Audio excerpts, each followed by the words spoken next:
আসসালামু আলাইকুম বন্ধুরা, আই হোপ আপনারা সকলে ভালো আছেন। আমিও আপনাদের দোয়ায় আলহামদুলিল্লাহ ভালো আছি। তো আপনাদের মাঝে নতুন আরেকটি ভিডিও নিয়ে হাজির হলাম। আজ আর কোনো কিছু ট্রেনিং করাবো না, আজ জাস্ট আপনাদের একটা জিনিস দেখানোর জন্য ভিডিওটা করছি। সেটি হলো, আমরা অধিকাংশ ভিডিওতেই দেখি যে নাতাশা সার্কিট নিয়ে সবাই বলে যে এটি ইউপিএস মোড কাজ করে, ইউপিএস মোড কাজ করে, কিন্তু আদৌ কিন্তু কেউ দেখে না যে এটি আসলে 100% ইউপিএস মোড কাজ করে কিনা।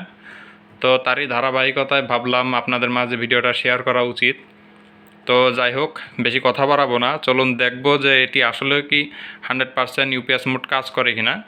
কারণ আমরা জানি যে 9.5 যে সার্কিটগুলো আছে, এই যে 9.5 যে সার্কিটগুলো, এগুলো কিন্তু 100% ইউপিএস মোড কাজ করে, কিন্তু এই সার্কিটগুলো আসলে রিপেয়ারিং করা একটু কষ্ট হয়ে যায়, কারণ এটা আইসি বেসড একটি সার্কিট। তো নাতাশা সার্কিটটা হলো যে একদম ইজি প্রসেস, এখানে কোনো ফল্ট হলে সহজে সমাধান করা যায়। তো এই মেশিনটা আমার কাছে রিপেয়ারিংয়ের জন্য আসছিল। এটি সমস্যা ছিল যে এর যে কুলিং ফ্যান যেটি আছে, এই কুলিং ফ্যানটি সবসময় চলতে থাকতো।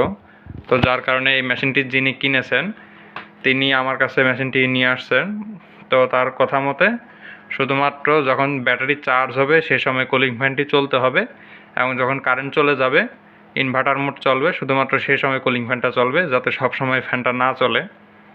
তো যাই হোক, কুলিং ফ্যান সেটিংটি করছি। আপনারা যদি এই সেটিংটি না জানেন, আমি জানি অধিকাংশ লোকই এটি, মিস্ত্রিরা এটি জানে না যে আসলে এই কুলিং ফ্যানকে কীভাবে অটোমেটিক করা যায়। তো এই দেখুন, নিচে একটি ছোট যে ভেরোবোর্ড দিয়ে কিছু কাজ করা রয়েছে, এটি আমি নিজে করছি।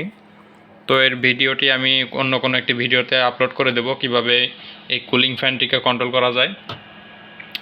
তো যেটি আমাদের মেন উদ্দেশ্য ছিল যে মাদারবোর্ডটি আছে নাতাশা সার্কিটটি, এটি ইউপিএস মোড কাজ করে কিনা। তো চলুন সেটি এবার দেখব।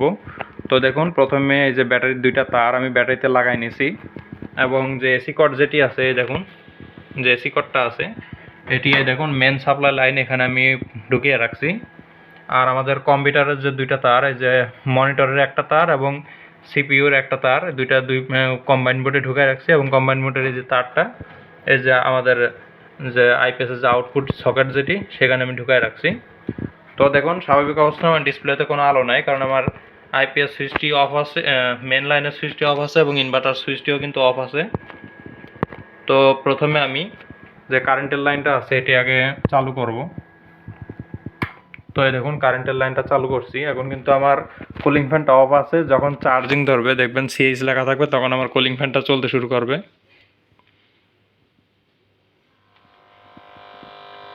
দেখুন, চার্জিং ধরছে এবং কুলিং ফ্যানটাও চলতে শুরু করেছে। আর এদিক দিয়ে আমাদের মনিটরও আলো চলে আসছে। এবার মনিটরটা চালু করি। তো ব্যাটারিটি ফুল চার্জ হয়ে গেছে। দেখুন, আমি 14.8-এ কাট করছিলাম, তো ব্যাটারি ফুল চার্জ আছে, যার কারণে চার্জটা অফ হয়ে গেছে। দেখুন, ডিসপ্লেতে আলো নাই, এবং আমাদের কুলিং ফ্যানটাও কিন্তু এখন অফ হয়ে যাবে। তো আসলে এসি লেখা আসছে না, তো আমি সুইচটা অন করি। দেখুন, এসি লেখাটি আছে, তো আমাদের চার্জিং লেখা কিন্তু নাই, এবং আমাদের কুলিং ফ্যানটাও কিন্তু একদম অফ হয়ে গেছে। আবার যখন চার্জিং ধরবে তখন আবার এই কুলিং ফ্যানটা চলবে। তো এটি একটি স্পেশাল ফাংশন। আচ্ছা, তো যাই হোক, আমাদের মনিটরে কিন্তু আলো চলে আসছে, দেখুন। তো এবার যেটি মেন উদ্দেশ্য ছিল যে এটি 100% কাজ করে কিনা, তো চলুন এবার দেখবো। আমার দেখুন, ইনভার্টারের সুইচটা কিন্তু অন করে রাখা আছে। তো এখন কিন্তু এসি লেখা, যখন ইনভার্টার মোড চালু হবে তখন আইপিএস লেখা থাকবে। তো আমি এবার যে এসি কর্ডটি আছে, এই যে দেখুন এসি লাইনটা, এটা আমি অফ করে দিই। এই দেখুন, এসি লাইনটা অফ করছি, কিন্তু আমার মনিটর কিন্তু অফ হয় নাই। এই দেখুন, আইপিএস লেখা আছে। তো আমি আপনাদের বিশ্বাস করানোর জন্য দেখুন যে মাউসটি আছে, মাউসটা আমি একটু চালিয়ে দেখি।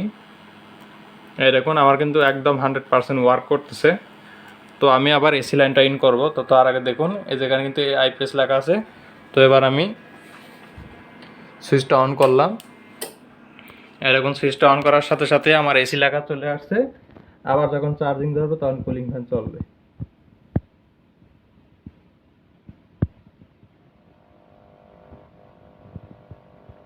আচ্ছা, তো আমি আরও একবার দেখাই আপনাদের। এই দেখুন, আমি সুইচটা অফ করে দিলাম। আমার মনিটর কিন্তু অফ হয় নাই, এবং আমার কুলিং ফ্যান কিন্তু চলতেছে। দেখুন, ইনভার্টার মোডে কিন্তু আমার কুলিং ফ্যানটা চলতেছে। তো এই ছিল মূলত ভিডিওটা। আশা করি আপনারা যারা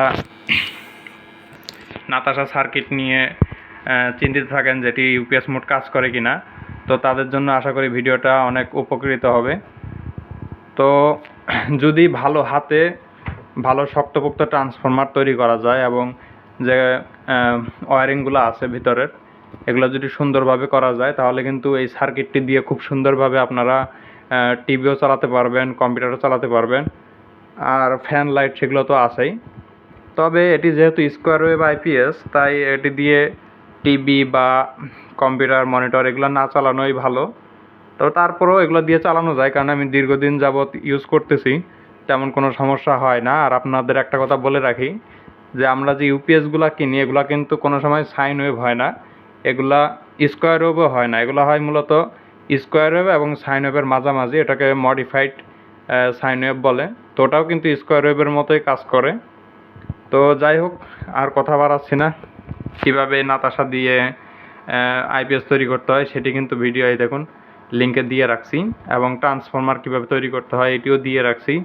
তো আমার চ্যানেলে আশা করি A to Z কীভাবে কী করতে হয় একদম হাতে কলমে, কীভাবে বাসায় বসে ঘরোয়া পদ্ধতিতে তৈরি করতে পারেন আমি কিন্তু সব কিছুই দেখাই, তাও একদম প্রফেশনাল নিয়মে। আর এই যে কুলিং ফ্যানের যে সিস্টেমটা, এটা যদি আপনারা শিখতে চান তবে আমি হয়তো নেক্সট ভিডিওতে আপলোড করে দেব। তো ভিডিওটি অবশ্যই দেখবেন। আর যদি আপনি যদি আমার চ্যানেলে নতুন হয়ে থাকেন তাহলে অবশ্যই সাবস্ক্রাইব করবেন, এবং সেই সাথে আপনার মূল্যবান মতামতটি জানিয়ে যাবেন যে আজকের ভিডিওটি আপনার কেমন লাগলো। তো দেখা হচ্ছে অন্য কোনো ভিডিওতে। ভালো থাকবেন, সুস্থ থাকবেন। আসসালামু আলাইকুম।